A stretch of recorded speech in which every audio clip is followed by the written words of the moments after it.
Asante. Kwanza kabisa napenda kumshukuru Mungu kwa siku hii ya leo tumeweza kukutana hapa tukiwa salama kabisa. Pili ni kuhusu maandalizi yetu. Kiufupi tu maandalizi yetu yamekamilika vizuri, wachezaji wote wako sawa, hatuna majeruhi yoyote.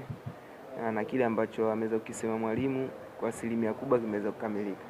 Oscar, kutopata matokeo katika michezo 4 mfululizo imeathiri kiasi gani nyinyi kama wachezaji kuelekea mchezo dhidi ya Young Africans? Kwanza ukiangalia kweli mechi zilizopita takriban 3-4 hatujaweza kupata matokeo mazuri. Kawaida tu hatuwezi kuwa na hali ya kusema kwamba tunajiamini sana, hapana. Lakini kwa hiki kipindi kifupi ambacho tumeweza kukaa na mwalimu ameweza kuangalia makosa gani ambayo tumekuwa tukiyafanya mara kwa mara na kuweza kuyapunguza kwa kiasi kubwa ili kuelekea kwenye mchezo wetu wa kesho. Ni umakini, ametusaidia na umakini na kuangalia tupunguze makosa ya kujirudia kwenye kila mchezo ambao tunafanya. Hakuna urahisi kwenye mechi yoyote.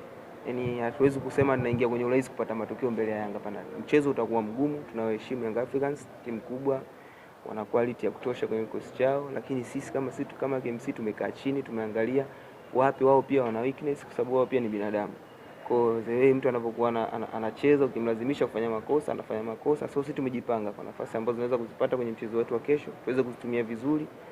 Mchezo una matokeo yote yanaweza kutokea katika mchezo wetu wa kesho.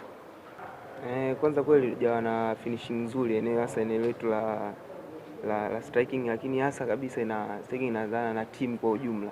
Kwa sisi kama wachezaji tumekaa chini na tumeweza kuambizana nini cha kufanya kwenye kila nafasi ambayo unaipata. Wewe unapata nafasi kwenye mechi, kwa kufunga ndio mechi inakuwa rahisi. Kwa sisi kama kuelekea kwenye mchezo wetu wa kesho tumeambizana, tumepeana morali ya hali ya juu. Tunahitaji katika mechi kesho kupambana mwanzo mpaka mwisho, chochote kinaweza kutokea. Asante sana Oscar, nikutakia kila la heri kwa mchezo kesho dhidi ya Young Africans. Asante. Shukrani sana.